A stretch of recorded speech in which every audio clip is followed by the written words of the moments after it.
Welcome back to the new lecture. In the previous lectures, we have discussed about cooperative relaying systems, mixed RF FSO relaying systems. So in this lecture, we will discuss how we can derive the outage probability, for which we first of all need to derive the SINR expression. So to understand this lecture, I refer my previous videos, lecture number 8 on wireless channel estimation, 9 outage probability calculation, 11 cooperative fixed relaying gain systems, and then free space optical communication systems introduction and mixed RF FSO cooperative relaying system that I have already discussed on the playlist wireless research. Now, the system model that I am considering is having a source node which communicates through the destination node, through the relay node. The source node connects to the relay node through RF link, which is suffering from RF fading, while the relay to destination is FSO link with pointing errors, and there are multiple interferers operating. So I have considered that there are n number of interferers from 1 to n, right? So we have n number of interferers that are also coming. So this relay node not only performs the operation of receiving the signal, but it receives the signal on RF link, it receives all the interference, and then it amplifies with a gain to send the signal on the FSO link. And therefore, this system, the cooperative relaying system, is said to be mixed RF FSO AF relaying systems, right? So now we will do the mathematical modeling of the same. So for calculating the signal to interference plus noise ratio, the source node communicates with the relay node on the RF link. So suppose the fading coefficient is H as R. This is the fading, and we can consider it to be relay distribution, Nakagami distribution, K distribution, Rician distribution, any distribution that would.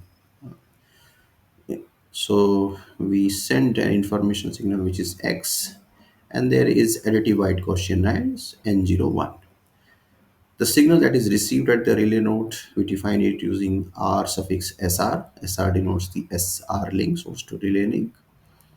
There are n interferers, and we assume that the channel fading of interference is HI.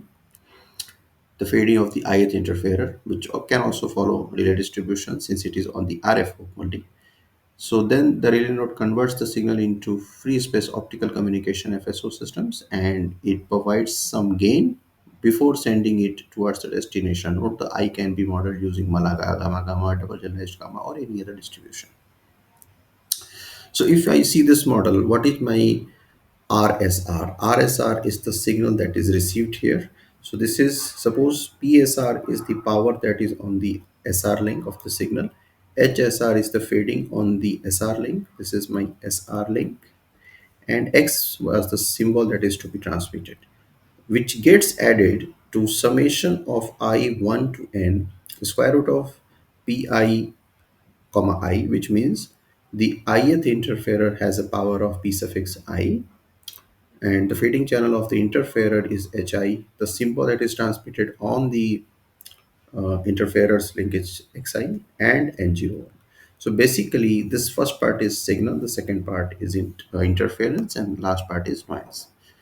So now there is an amplify operation. So source communicates with the relay node on RF. There are n interferers, but now there is transmission towards the destination node, and this is done using certain amount of gain.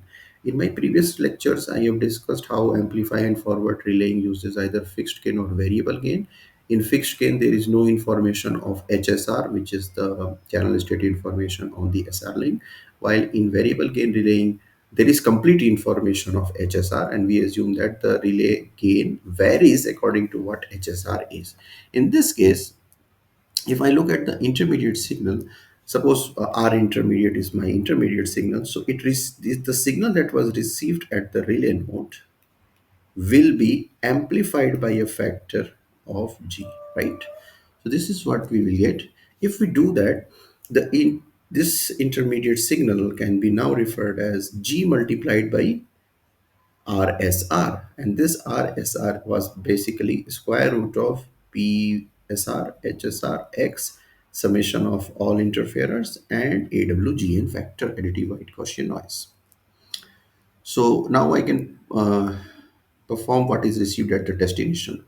Understand, when we do receiving on the FSO link, the wireless signal is transmitted on the optical link. So it needs to be firstly converted back into electrical link, right? Which means there is an electrical to operation conversion at the relay node, and there is an optical to electrical conversion at the destination node, because the mobile phone will basically operate in electrical domain, right? And for this, the receiver needs to demodulate. The demodulation can be of two types. The first type is called intensity modulation direct detection, in which the intensity of the light signal is directly demodulated. The information of the X lies in the variation of the envelope of the intensity. And well, we can also use a coherent demodulation, in which a carrier with the same frequency is multiplied to extract the signal after low pass filtering. So if we perform the intensity modulation direct detection, then the signal that is received at the destination is, suppose it is RD. So we developed what was R in RIND. RIND was basically gain multiplied by the whole signal that was transmitted from the relay, from the source to relay node.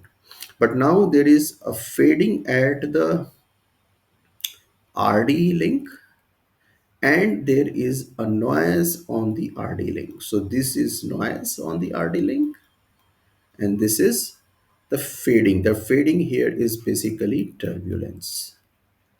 So that turbulence we are modeling using I, but eta is the electrical to optical conversion ratio. This eta is basically E to O conversion efficiency. So we multiplied this by square root of eta I when we use intensity modulation direct detection. And if we use coherent detection, we basically multiply the whole signal by eta into I. So what I can do, I can combine these both demodulation schemes, and we say that there is a constant R that justifies whether intensity modulation direct detection was used or coherent demodulation was used. And I can combine the express that received signal is eta I raised to the power R by 2 G times of whatever was there again on the SR link, plus the noise on the AWGN. So we can use this to derive the signal to interference plus noise ratio, because there is signal, there is interference, and there is noise. For that, I will write the signal at the destination like this. I can expand this into three components. The first component is written in green, that is eta I raised to the power R by 2G multiplied by square root of PSR HSR into X. This green is basically the signal that was actually to be transmitted. The one in the purple is basically coming with a multiplication on H2 link, the gain, and the all of the CCIs. What are CCIs? The CCIs are core channel interference. And these two components are basically noise components on both the hops. This this comes from the noise on the SR link. This is from noise on the SR link, and this is from the RD link, right? So if based on this, I want to calculate signal to interference plus noise ratio, I know this is my signal, this is my interference, and this is my noise. So what is my signal power? The signal power is basically square of the voltage. So it will be square of everything, which is in green. You can see it will become eta I raised to the power RG square PSR mod HSR square. This we have done already in various lectures. Similarly, the interference power will be squaring of this operation, and the middle term, which is in purple, this is interference power. And noise power is basically this, where we are considering that both N01 and N02 follow normal distribution having zero mean and variance of sigma n square, the standard deviation of sigma n. We are also assuming here that expected value or mod x square is equal to expected value of mod xi square is equal to 1. So we have normalized the symbol power to be 1. Therefore, all other things only capture.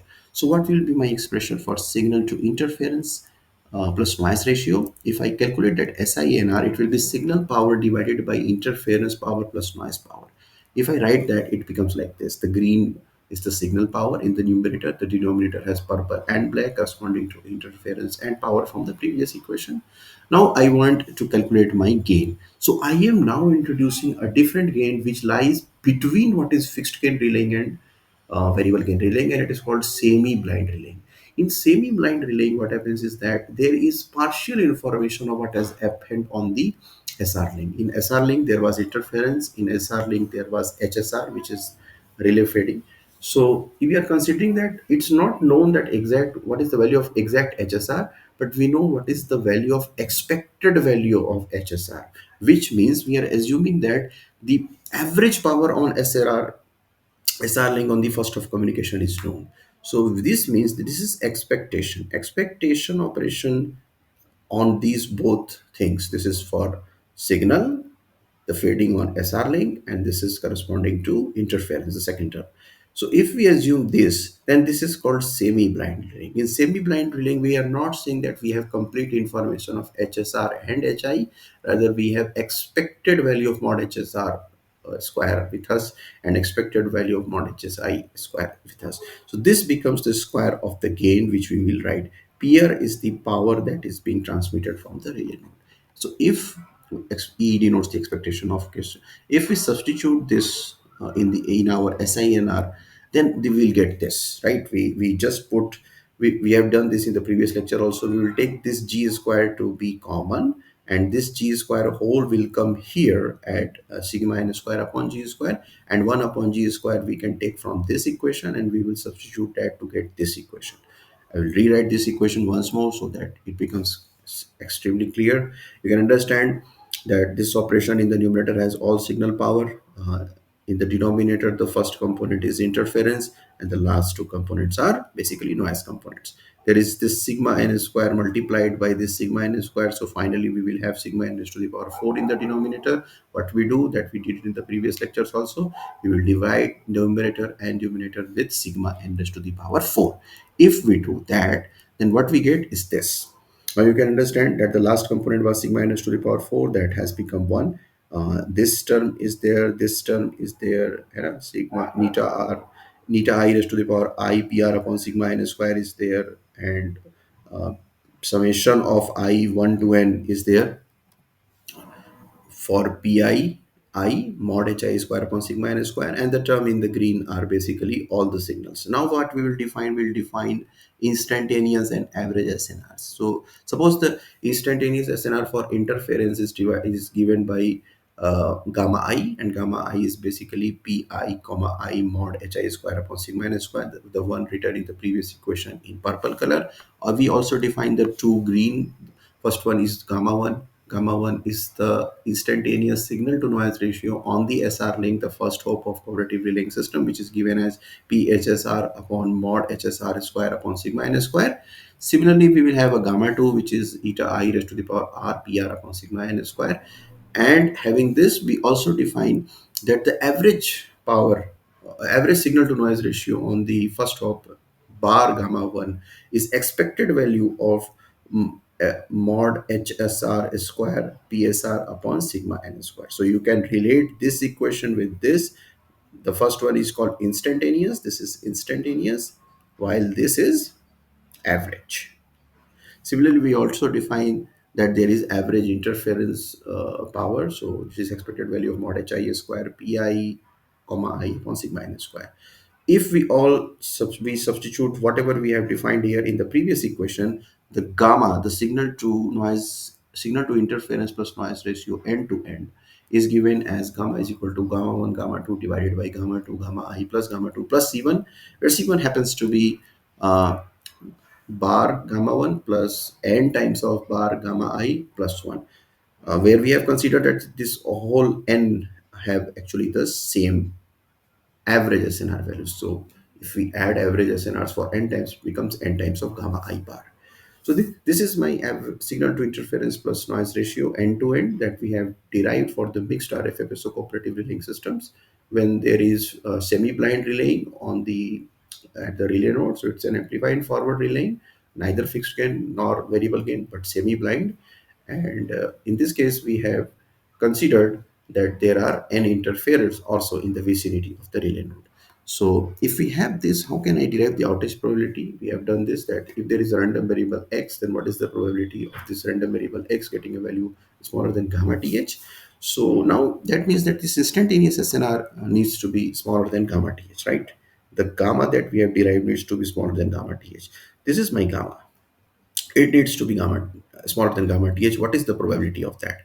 So this is a random variable, this is a random variable, this is a random variable, and everything else is basically C1 is basically known because it's all average FSO values. So this means that there are three random variables. So now compared to the previous cases, what we will do, we'll calculate this marginally, that we'll find the probability of gamma 1 is smaller than gamma I plus 1 plus C1 by gamma 2 multiplied by gamma t. This is what my outage probability will look like. So this is marginally evaluating this probability over the random variable gamma 1. So what is the probability of gamma 1 less than x? It's CDF of gamma 1 computed at x. So if we do that, it requires double integration from 0 to infinity. The probability of gamma 1 smaller than this entity, and there are two random variables here, gamma I and gamma 2. So we will marginally use the PDF of gamma 2 and gamma I, and we'll compute this integral with respect to gamma 2 and gamma I. But what is this first entity's probability? This probability is basically the CDF. So finally, the outage probability can be evaluated by computing this integration, double integration. Capital F gamma 1 is the CDF of gamma 1 computed at, this is not equal to, this has to be at, gamma I plus 1 plus C1 by gamma 2 gamma th, and f gamma 2 d f gamma I. These are PDF of gamma 2 and gamma I. So this is PDF, this is also PDF. And this integration, if we calculate, we will get uh, the outage probability of the mixed RFFS relaying systems when there are n interferes in the vicinity of the relay node. So in this way, you can now uh, assume your capital F, assume your small f gamma 2, assume your small f gamma I, and you can derive the expression for outage probability. Thank you for watching this lecture. Hope this has helped you in performing these derivations.